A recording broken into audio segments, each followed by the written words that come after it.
Welcome to Forestry. What I'd like to do with this section is we're going to break it down into 3 sections. One is, your exam comes like this. 40% is generic questions.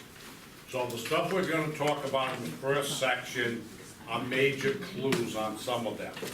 Different types of stands, different terminology we use, things along that line. The second part will be tree identification, and that's worth 40%. And we're going to teach you a quick and dirty way of doing tree identification. You can do the different methods of doing tree identification. We have 50 trees down there. The middle school, we usually like them only to be concerned about 15 to 20 trees.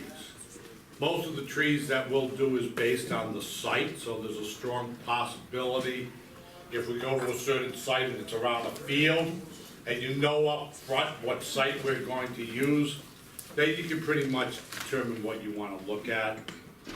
The other part will be on measuring trees, which will be covered in this first section, and how to develop a management plan.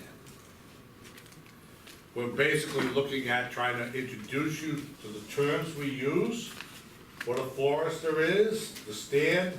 We're not concerned about the stocking, we're concerned about silviculture, and we're concerned about measurements. What is a forester? It's like us guys. You know, Will works for the state. He takes care of private landowners throughout the state. I retired from the state. I deal now with this program and some workshops we do for the nonprofit I work for. What do? We help design the type of forest you want. We develop a design that includes a variety of options. If we were doing urban forestry, you're concerned about one tree usually.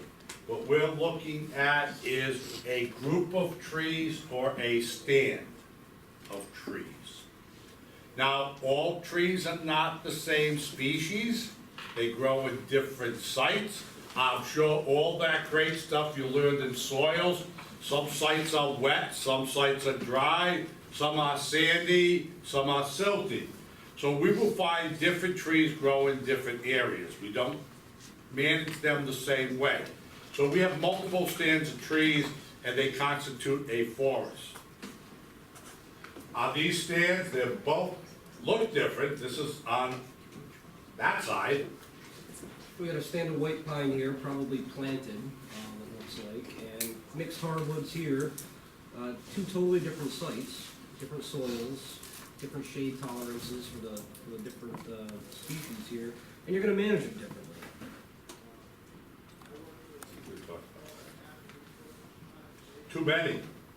Too many per acre, you're going to get some mortality. The trees aren't going to be growing at their full potential. So one of our silvicultural practices we'll look at is going through and thinning, picking out crop trees that are favorable trees and releasing them from stress. They're going to be in competition up in the crowns.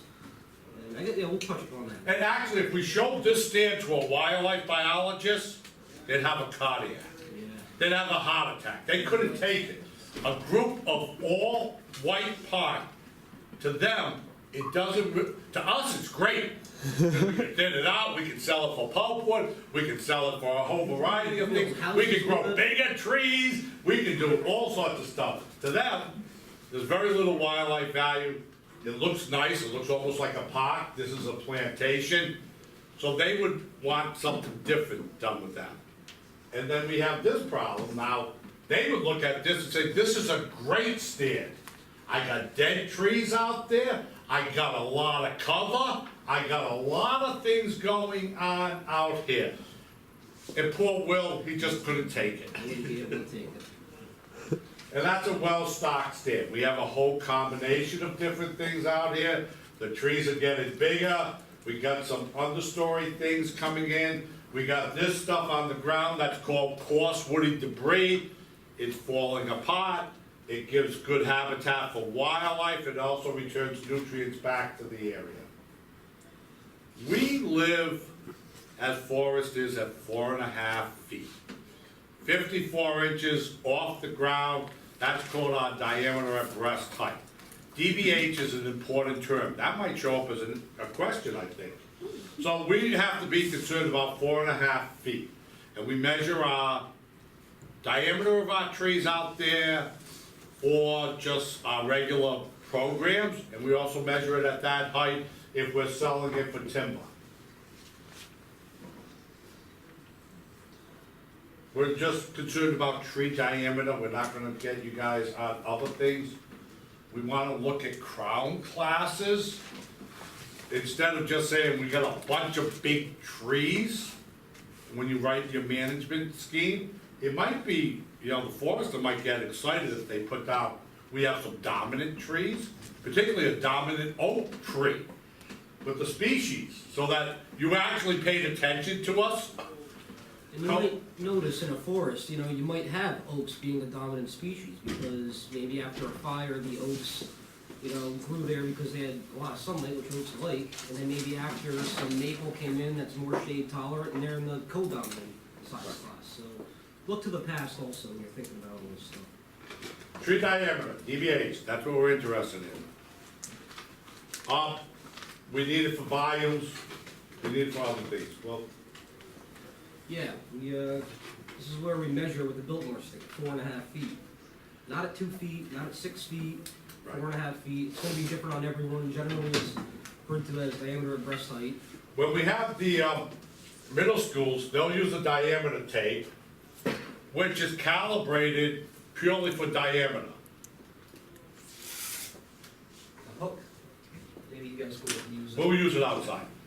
But the way that you can learn how to use the Biltmore stick is, we'll end up putting something in the webpage dealing with how to use the Biltmore stick. I'm sure we already have it up there. But if, the diameter tapes cost quite a bit of money, so your school probably might not have them. But what we usually like to do is have them measure the diameter of the tree with a diameter tape, or even a sewing tape, something along that line. And what you get is the circumference of the tree. Now, how can I get from circumference to diameter? Any math Any major? geometry students in here? Come on. That's sixth grade math. Come on. Yeah. Circumference equals length times diameter. Yeah, hi. There's- We made- Hi. We actually already we made our own diameter. Okay. 2 years ago. Yeah. So what would end up happening is if you want to have, if you get yourself a Biltmore stick and you want to check on your accuracy, whether you're doing it right, the problem we run into is everyone thinks trees are square, so they take the thing way out here, and as much as loggers and sawmill people would love to have trees as square, they are round. So you'd have to learn how to use it. So when we go outside, we'll talk about that. The Biltmore stick, straight wooden stick, named after the first forestry school. We look at only getting it down to the nearest inch. So we're not gonna drive it crazy on tenths of inches and stuff like that. And normally, we look for a tree that's pretty much on the money. 17-inch tree, 18-inch tree, not an 18.7. So we'll spend some time looking at it. We also look for a tree on a flat surface, because there's different ways of using a Biltmore stick based on the slope. This is what we end up doing, and that's how we measure it.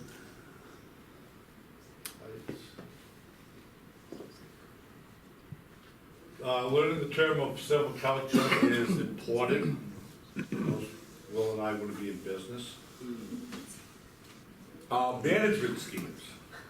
So, you know, we have different ways of harvesting timber, different methods or silvicultural practices.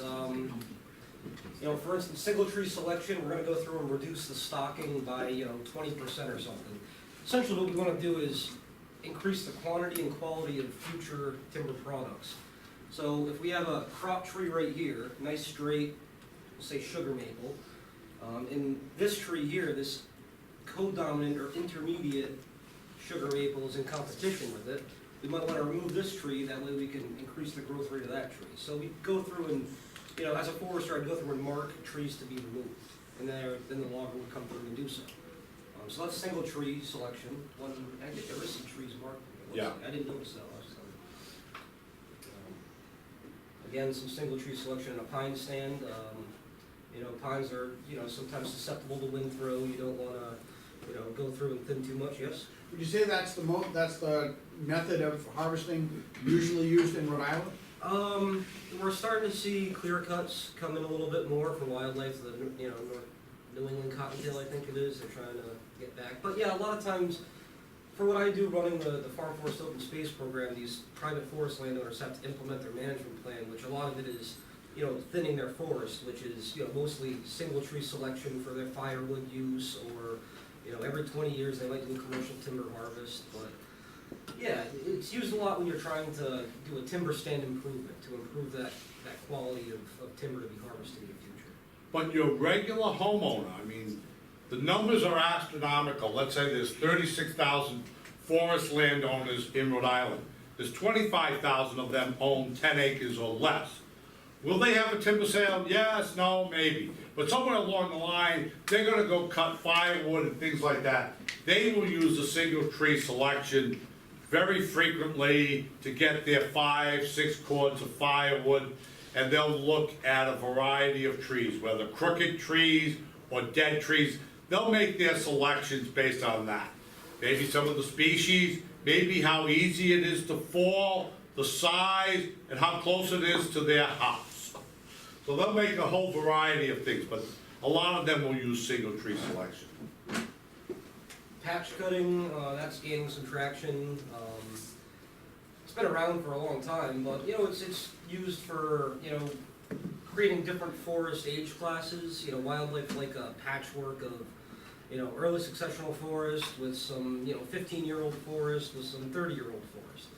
So patch cuts are generally under 3 acres in size to promote wildlife habitat and regeneration. Now, normally, you look at this and say, what a mess. Well, Nature loves a mess. nature loves this, it will rot. It also causes a lot of heartburn for the deer to come in and eat some of the regeneration. And that's what we're running into as a big problem on regeneration, because there's such a large deer herd that a lot of areas you can't get regeneration in. Shelter wood is done in a series of stages. You go through and reduce X amount of basal area, or reduce the stocking. The first phase, you go in maybe 5 years later, do a second phase. The name implies to shelter the residual stand. You don't want to go through and whack it all at the same time. Clear cut, name implies, large clearing, generally over 3 acres in size to promote early successional habitat. You don't want to do a clear cut on a steep slope, erosion. You want vegetation to be there to stabilize the soil. And yeah, it's done in Rhode Island a lot for wildlife. The state puts out jobs, private landowners, they're pushing 40+ acres of clear cutting. So yeah, we're starting to see a lot more of that. We're gonna jump a little bit out of order at this point, because I found this presentation. The major theme this year deals with invasive species. And we usually do a program called the Dirty Dozen, and actually it started getting very big, so we did Plus Friends. Invasive species. This is Japanese stilt grass. This has started coming in incredibly in areas. It used to just come in after a logging operation. Makes it look nice and pretty, but you're not gonna get any regeneration through that. So it's dominated an area really quick. What's an invasive? Basically, they're non-native species that have become dominant. The elements of natural community and have caused or have the potential to cause economic damage, environmental harm, or pose health issues. Now, we're going to show some invasive species that we deal with in the forestry community. When we get the invasive species program, this is such a large problem. We're not, the executive board haven't figured out how to approach it at this point. We will probably have 2 or 3 questions dealing with invasive species. Maybe some identification of some of them, or some of the concepts, or what they've done, and it might be based on the site too. We might pick a site that has a lot of invasives coming in, because a lot of our management plans and tree identifications are on an edge. A lot of the edge deals with invasive species. So we actually created the monster. We brought them in as substitutes for certain trees. Other reasons, because they are really pretty trees, pretty shrubs, and they brought them in for a variety of different things. So we might look at an overall concept on them. What are they? They're fast. They tolerate a wide range of things. Usually when we do the invasive species talk, I pick 6 or 8 of them right out of the front yard. I just run around the yard on the stuff I planted because they've been pretty. Prolific, they're usually the first ones that pop out, and they're the last ones to drop their needles, leaves, or die back. Longer growing season, they usually have a phenomenal amount of seeds on them. The birds eat them, they drop them, and you'll find them growing on opportune places. It goes through the digestive systems. I know after I eat, I want to sit down. So the birds usually sit on a fence, sit on a cellar foundation, sit on wires. So you'll find a lot of your invasives that, or they'll sit on a branch of a tree near the edge. They change the ecosystem in there, great competitors. How'd they arrive? Well, we brought them in. This is one that's very common, and this will show up, and it might be a double question. It might be one of those things on one of these sites.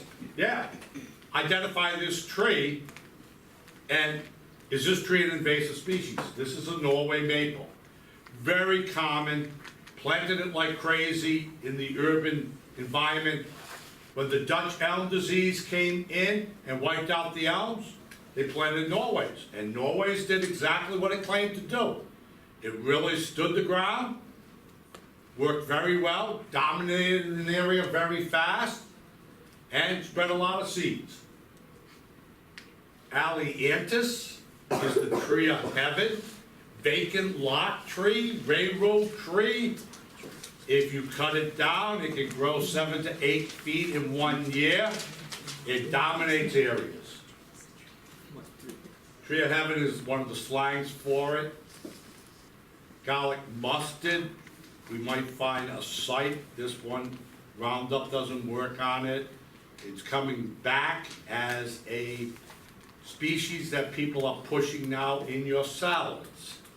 So hopefully, there's enough garlic mustard out there to handle that, as opposed to people planting more invasives where we want them to discontinue it. Japanese barberry, we recommended those for years, because they got long spines on them, so when the kids cut through your yard, you can catch them on that. Phenomenal amount of seeds on them. Japanese bittersweet, this time of year, there couldn't be anything prettier in a wreath. A lot of art shows sell them. And what do they do with the wreath at the end? They throw it in their backyard, the birds eat the wreath, and they spread it around to a new neighborhood. Oriental bittersweet, black swallowwort, that's a bug, that's more of a ground cover. Autumn olive. Strong possibility, I don't think there's any site that we're gonna do that we're not gonna find autumn olive on the forest edge. So that could pop up on an exam as one of those things is, this is invasive and what isn't. Burning bush, euonymus, that's probably one of the most gorgeous fall foliation. People planted it for a variety of reasons. One is because it's such a gorgeous shrub in the fall, and the other thing is the structure of the branches and the twigs, they look like wings. They're very flaky. So there's a lot of texture for winter grape. Japanese honeysuckle, that smells really great.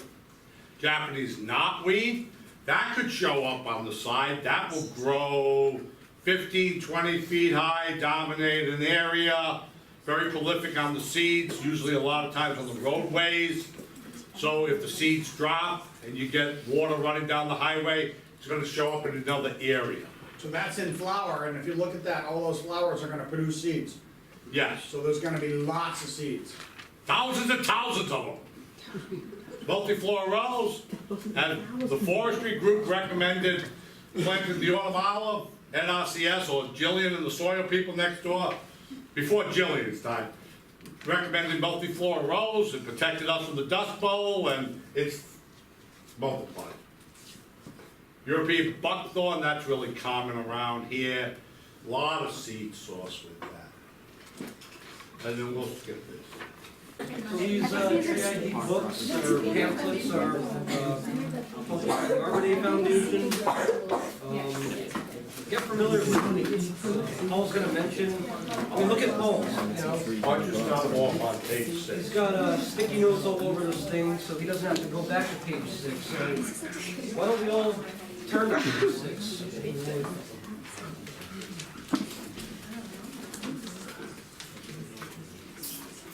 So how do you use this key? So you go to start here, and we'll do, this tree, which we don't know what it is for the moment. Okay, 6A, is everyone on page 6? Start here, 6A. Okay, does this tree bear cones or have leaves that are needle-like? Well, I don't see any cones, but yeah, needle-like leaves.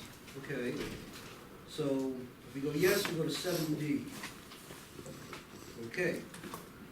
Are the trees evergreen? And do we have 2 to 5 per bundle or fascicle? So we'll pull one off. Yeah, we have 5. This one is, we're supposed to be 5. Well, it's 2 to 5. 2 to 5, right, so it's within 2 to 5. No, Okay. no, 2 to 5 is a grouping. That's what he's talking about. Yeah, That's the one he's on right now. Yeah. Okay, so yes, we're gonna go to 8A. I think that we have signed that. No, it's in the range. Yeah, but there's no forest. All right, are the needles clustered in groups of 5? Yes, they are, in a group of 5, so this tree must be a eastern white pine. So that's a, quick way I had to use the guide, so you guys are smart enough, you can figure out the rest. It's called a dichotomous key, because there's 2 choices. Yes, dichotomous.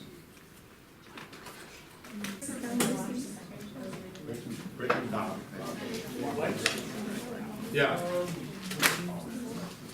All right, so we have 2 major groups, conifers, deciduous, or softwood and hardwood, evergreens, and trees that lose their leaves. We all know what we're talking about, right? So conifers, we have 4 different quadrants here. So the first is bundles, like we did with this eastern white pine. So there's a certain amount of needles per bundle. That's one way of separating out a type of conifer. Another is single. Let's think about what kind of trees have single needles. Firs, spruce, hemlock. This stuff right here. This is a hemlock, eastern hemlock, with some signs of hemlock liliadelgium, which is an invasive insect. That's not doing anything good for this tree. It's put it in decline. We have scaly leaves of a conifer, which we refer to a cedar. We got some, you say it's a red or a white, Paul? that's northern white arborvitae. Northern white arborvitae, landscape species, deer love it. If you have them in your yards, you'll see, a browse line where the deer come and eat all the leaves off them. So we're gonna pass a couple of these around. Those are bundles, single, the hemlock, scaly, and that's a cool one, deciduous. Deciduous evergreen, you're thinking, oh my goodness, really? Does that even exist? It does. Here we have a dawn redwood. It looks like an evergreen, you'd think it wouldn't lose its needles in the winter, but it does. Happens with larch also, which you might find up in Canada. So yeah, those are the four major groups here. When we're talking hardwoods,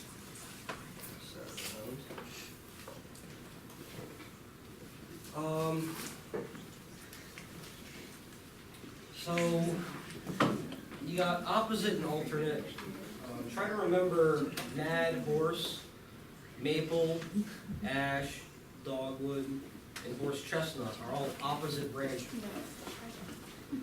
So see here, you got it? Yeah. All right, Paul's gonna take it from the top, or maybe you can pick up here. I can pick up a little. All right, so we're at opposite for hardwood, maybe run through the, I mean, it's a good PowerPoint on the, Let's, softwoods. let's go backwards quick. Because this is an important section, I'm sorry, like I got so much stuff on it. But how do we identify trees? We use sight and sight. My eyesight versus the sight of it. Where do they grow? Some like it hot, some not, because it's not the light speed. Some wet, some dry, some like competitors, some like it alone, some like it in the sun, some like certain parts of the country, others like to stay locally, etc. Soil is critical. I know they told you all this great stuff about soil next door, you know? Yeah. And we believe it somewhat, but you know, I mean, we have to have that soil or dirt, what we refer to it as, to grow the trees.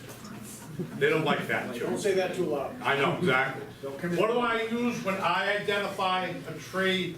Sight, feel, smell, and hearing. Sounds strange. We look at the shape of the leaves, shape of the tree.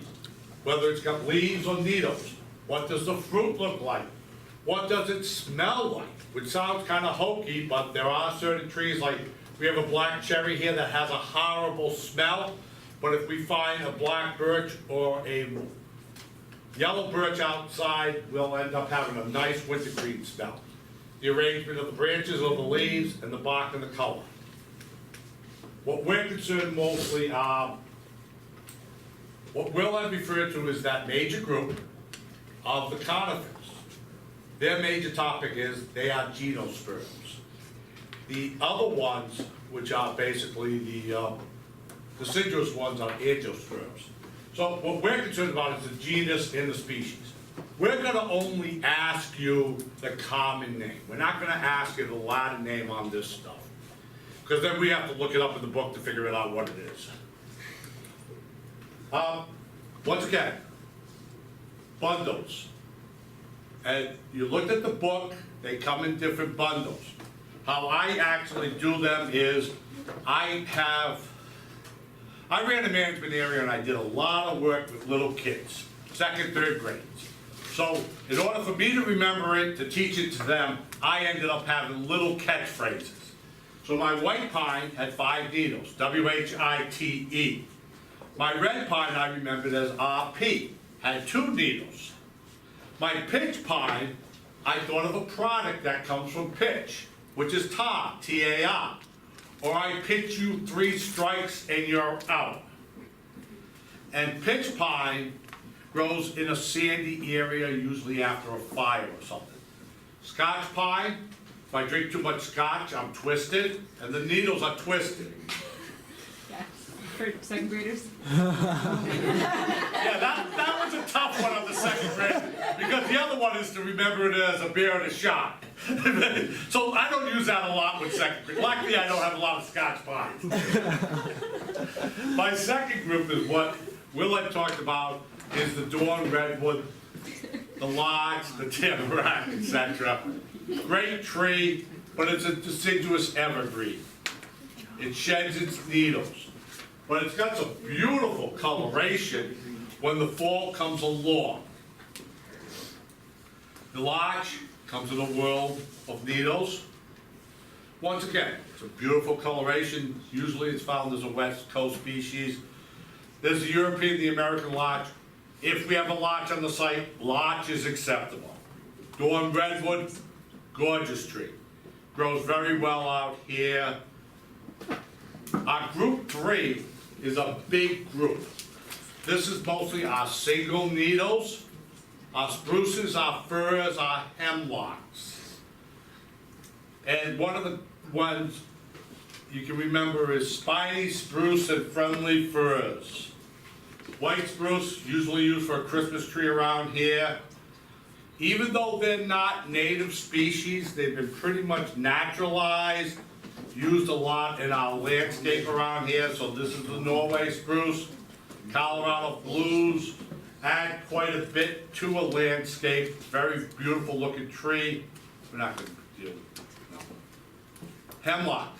Yeah, we have one Oh. down there. There's something here. This is hemlock woolly adelge. If we find a site that has hemlock, part of your recognition is some insect and disease things. If, this could be a double question, a clue. A double question in that, what is this tree? And multiple choice might be, what are these white cottony sacks on them? Hemlock woolly adelge. Fraser fir, gorgeous Christmas trees. The same thing with the Douglases. Group 4 is, did we plant the abovite around? Yes. By the abovite, northern white cedar, red cedars, basically they're either all shaped or they're scaly. So we'll find them very common on all the things is red cedar is usually always on an exam because it's always usually on the edge of a field. So that's one. The abovite, we might pick up something that will be planted around a foundation. If you live in Situate or around my house, usually there's no vegetation down here because of the deer. So there might be a question, you know, we are cross references occasionally. So the deer might come in and eat that pot. Eastern red cedar, we see it usually as a brushy thing that shows up on the edge of a field or in an abandoned old field. This one, abovite or deer food as we refer to it as, but you can't put down deer food on the exam. Please put northern white cedar or abovite. Atlantic white, we probably won't see this because we won't be in that type of a wetter areas.